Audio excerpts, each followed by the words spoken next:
जिसे देखकर खुद भगवान श्री राम भी भयभीत हो गए थे। एक ऐसा धनुर्धर जो अपने बाणों से समुद्र को भी सुखा देता था।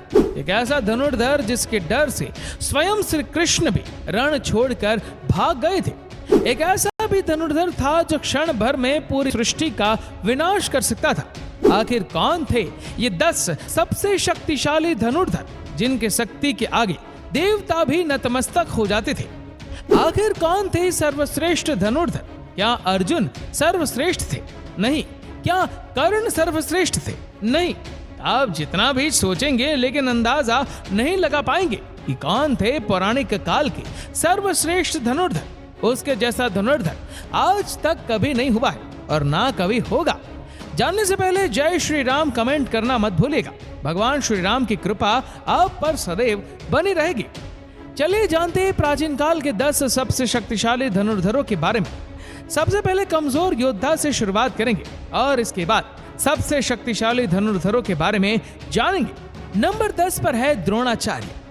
जब महेंद्र पर्वत पर भगवान परशुराम अपना सब कुछ दान कर रहे थे, तब द्रोणाचार्य उनके पास गए और उनसे संपूर्ण दिव्यास्त्रों का ज्ञान प्राप्त किया।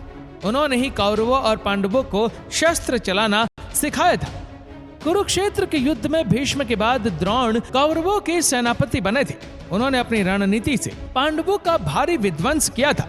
युद्ध में द्रोण ने जो चक्रव्यूह बनाया था उसमें फंसकर ही वीर अभिमन्यु मारे गए थे। जब तक उनके हाथ में शस्त्र था उन्हें परास्त करना असंभव था, इसलिए पांडव छल से उन्हें मारने के लिए विवश हो गए थे। नंबर 9 पर है अर्जुन। गुरु द्रोणाचार्य की दृष्टि में अर्जुन सर्वश्रेष्ठ धनुर्धर थे। द्रोणाचार्य ने अर्जुन को अपने सारे अस्त्रों का ज्ञान दिया था। अर्जुन के धनुष की टंकार मात्र से दुश्मन अधमरे हो जाते थे। अर्जुन के पास देवताओं के सारे दिव्यास्त्र उपलब्ध थे, यहाँ तक कि महादेव को प्रसन्न करके पशुपतास्त्र तक प्राप्त कर लिया था। और अर्जुन दोनों हाथों से बाण चला लेते थे, इसलिए उन्हें सभ्यबाची भी कहा जाता था। द्रौपदी स्वयंवर में एक कर्ण को छोड़कर जहां सभी धनुर्धर विफल हो गए थे, वह अर्जुन ने बहुत आसानी से लक्ष्य को भेद दिया था।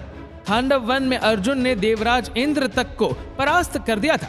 जिन निवात कवच राज्यों को रावण भी नहीं हरा पाया था, उन्हें अर्जुन ने एक क्षण में परास्त कर दिया था। नंबर 8 पर है भीष्म पितामह। भीष्म देवी गंगा के पुत्र थे। उनके गुरु स्वयं परशुराम जी थे। एक बार तो अपने गुरु परशुराम के साथ पितामह भीष्म का एक भयानक युद्ध हुआ था। युद्ध में भीष्म और परशुराम जी एक दूसरे पर महाविनाशकारी अस्त्र चला रहे थे, लेकिन इस युद्ध का कोई परिणाम नहीं निकल रहा था। आखिर में इस युद्ध को रोकने के लिए देवताओं को आना पड़ा था। जब कुरुक्षेत्र का युद्ध शुरू हुआ था, तब पितामह भीष्म कौरवों के प्रथम सेनापति बने थे। भीष्म की बहनों के आगे पांडव पक्ष का कोई भी योद्धा टिक नहीं पाया। भगवान श्री कृष्ण ने इस युद्ध में शस्त्र न उठाने का प्रण लिया था, लेकिन भीष्म ने अपने पराक्रम से श्री कृष्ण को अपनी प्रतिज्ञा तोड़कर शस्त्र उठाने के लिए विवश कर दिया था।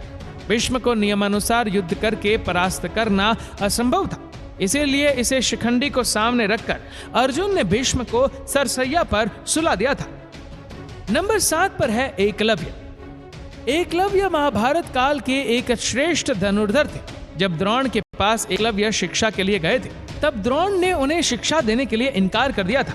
इसके बाद गुरु द्रोण को अपना गुरु मानकर एकलव्य ने वन में धनुर्विद्या का अभ्यास करना शुरू कर दिया था। जब कौरवों और पांडवों में से किसी को भी शब्द भेदी बाण चलाना नहीं आता था, तब एकलव्य ने अपने अभ्यास से ही शब्द भेदी बाण चलाना सीख लिया था। उनके धनुर्विद्या को देखकर अर्जुन को भी लगने लगा था कि एकलव्य सर्वश्रेष्ठ धनुर्धर थे। लेकिन एक समय गुरु दक्षिणा के नाम पर गुरु द्रोणाचार्य ने एकलव्य का अंगूठा कटवा दिया था। इसके बाद अंगूठे के बिना ही एकलव्य बाण चलाना सीख गए थे। दोस्तों, मॉडर्न आर्चरी में अंगूठे के बिना ही बाकी उंगलियों से बाण चलाया जाता है। इसका आविष्कार सबसे पहले एकलव्य ने ही किया था। एकलव्य इतने शक्तिशाली थे कि भगवान श्री कृष्ण को एकलव्य का वध करना पड़ा था। एकलव्य के बारे में भगवान श्री कृष्ण ने स्वयं कहा था कि अगर एकलव्य का अंगूठा ना कटा होता तो एकलव्य दूसरा परशुराम बनकर जंगल में घूमता रहता। तब दानव, राजस, नाग, देवता कोई भी उनको परास्त नहीं कर पाते। कोई मनुष्य उसके सामने तो खड़ा भी नहीं हो पाता। भगवान श्री कृष्ण ने जिस धनुर्धर की तुलना भगवान परशुराम से की हो, वो कितना शक्तिशाली हो सकता है, आप खुद ही सोच सकते हैं। नंबर 6 पर है बर्बरीक। बर्बरीक घटोत्कच के पुत्र थे। उनके पास ऐसे 3 बाण थे जिसके सहारे वो पल भर में कुरुक्षेत्र के युद्ध को खत्म कर सकते थे। बर्बरीक के 3 बाण के बारे में जानकर भगवान श्री कृष्ण भी चिंतित हो गए थे, जिसके कारण उन्होंने दान में बर्बरीक का शीश मांग लिया था। इसके बाद से खाटू श्याम के नाम से इस धरती पर बर्बरीक की पूजा होती है। नंबर 5 पर है मेघनाद। रावण के पुत्र मेघनाद महावीर थे। अपने पराक्रम से उसने देवताओं को परास्त करके इंद्रदेव को बंदी बना लिया था। इसके बाद उसका नाम इंद्रजीत हो गया। उसके पास ब्रह्मास्त्र, वैष्णवास्त्र और पशुपतास्त्र, इन तीनों वस्त्रों का ज्ञान था। लक्ष्मण से युद्ध के दौरान उसने लक्ष्मण जी पर ब्रह्मास्त्र, वैष्णवास्त्र और पशुपतास्त्र चलाया था। लक्ष्मण जी के सामने ब्रह्मास्त्र निस्तेज हो गया था। वैष्णवास्त्र और पशुपतास्त्र लक्ष्मण जी को प्रणाम करके लौट गया था, लेकिन युद्ध के दौरान एक समय उसने लक्ष्मण जी को मूर्छित कर दिया था और आगे युद्ध में नागपाश से श्री राम और लक्ष्मण जी को जकड़ लिया था। मेघनाद ही रामायण काल का एकमात्र योद्धा है जिसे अति महारथी भी कहा गया है। नंबर 4 पर है कर्ण। सूर्यपुत्र कर्ण महाभारत काल के एक ऐसे योद्धा थे जिसके पास ऐसे दिव्य कवच और कुंडल थे जिसे किसी भी अस्त्र से भेदा नहीं जा सकता था। इसलिए युद्ध से पहले देवराज इंद्र ने छल से कर्ण का कवच और कुंडल छीन लिया था। लेकिन कवच और कुंडल के बिना ही कर्ण महाशक्तिशाली थे और अंतिम युद्ध में जब कर्ण और अर्जुन का आमना सामना हुआ था, तब कर्ण ने 11 बार अर्जुन के गांडीव धनुष के प्रत्यष्चा को काट डाला था। अर्जुन के ब्रह्मास्त्र को कर्ण ने साधारण बाणों से ही काट डाला था। इस युद्ध के दौरान कर्ण ने अपने सर्प बार से अर्जुन को लगभग मार ही डाला था।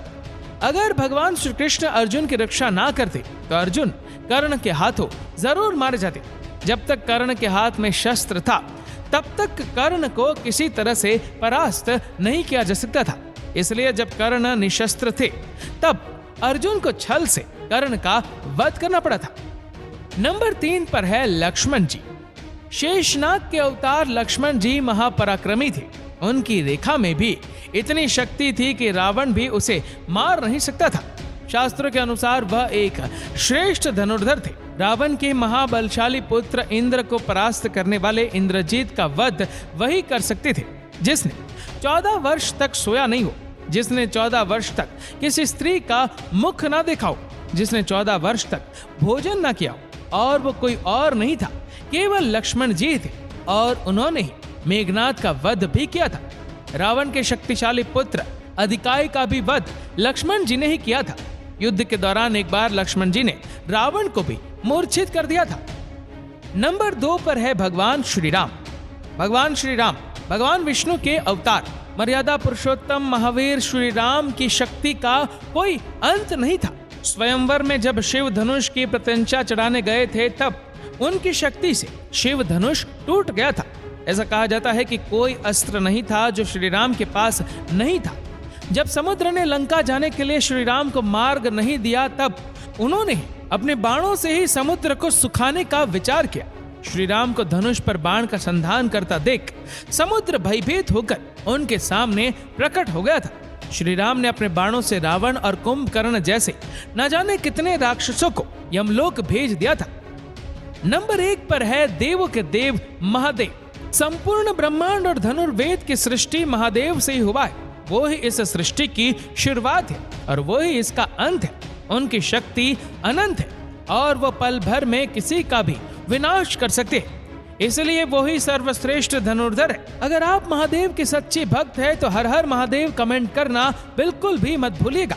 भगवान भोलेनाथ की कृपा आपके घर परिवार पर सदैव बनी रहेगी। आपके अनुसार सर्वश्रेष्ठ धनुर्धर कौन थे? कमेंट करके जरूर बताएगा। और अगर आपको वीडियो अच्छा लगा हो तो इस वीडियो को लाइक करेगा, शेयर करेगा ज्यादा से ज्यादा लोगों तक, और ऐसे ही और भी स्पिरिचुअल वीडियोस के लिए सब्सक्राइब करें हमारे यूट्यूब चैनल को और